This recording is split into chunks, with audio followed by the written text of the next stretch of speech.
This is a process of concision. And one of the most famous writers of the last century was Ernest Hemingway. He wrote some of the most sparse and Spartan, beautiful prose. And there's a probably apocryphal story of somebody challenging him to write a story in 6 words. And these are the 6 words that he wrote.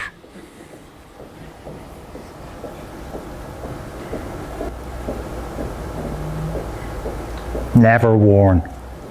Why do they have to sell them? Why were they never worn? How hard up are they now? I mean, it causes you to think of so many possible ramifications out of that tiny, tiny number of words. That's great writing. It doesn't matter if it wasn't Hemingway who did it. Whoever came up with that, you have to bow to that. By contrast, I got a profile on a CV from somebody a little while ago that read like this.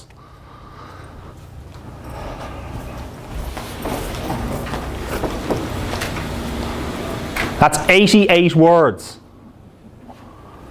That's a dense paragraph. It was about 5 lines, I remember, on the page.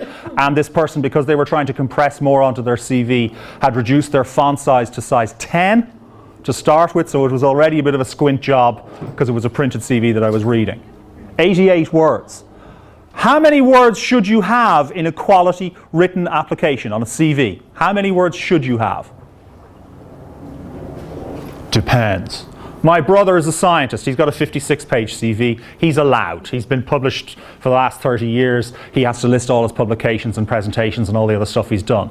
Docs have this problem. Scientists have this problem. Their CVs swell to an enormous size.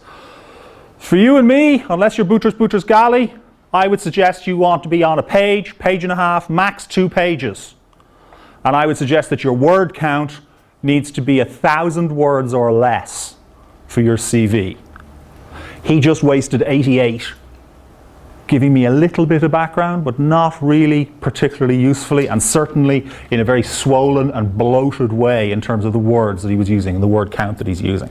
You've got to write sharp and tight, because there you are in the middle of the pile. Hello, cooey.